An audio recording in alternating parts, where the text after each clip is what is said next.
My bearded memories have maggot eyes that squint through screen door shingle houses kept safely unlocked all day.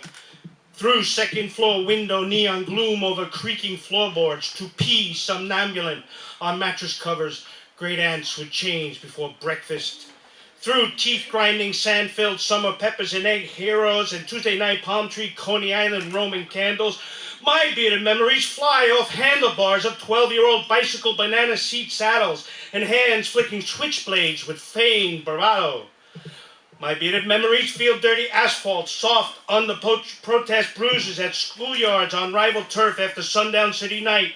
on groovy FM transistor psychedelic sunrise over mobile gas station Pegasus, through darkened tunnels out to pitiless sun gaze and blood-rusted chains to melt crayons for Skelzy rituals from 2-cent bottle returns, through wet wool smelly classmate wardrobe coats on wintry linoleum cooled to the cheek, napping, lost, gone missing on purpose,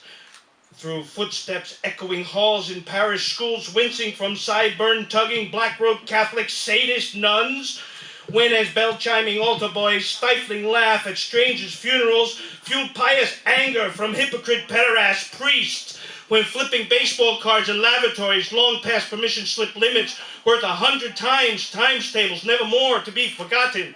when riding between cars on the Kachunka Almighty L left notebook on platform, token of our fleeting, windswept daring, when in ragged dungarees we dropped kneeling behind metal garbage cans to shield us from blast of M80s in mailbox, and 100 shredded letters fluttered like explosion of butterflies from July 4th frenzy before ear-ringing silence.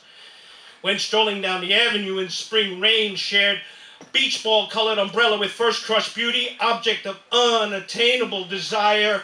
when nightly news flared dinner table generation gap discord with body counts, draft lottery and pineapple propaganda of hard hat head busting squares,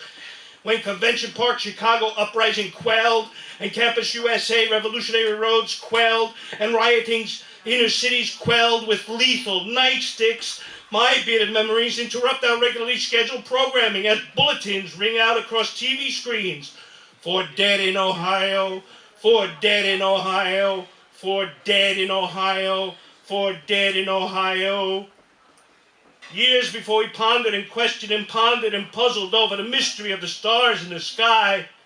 we'd already kissed the face of death, and nothing more could ever touch us. Wow. Fuerte aplauso para James.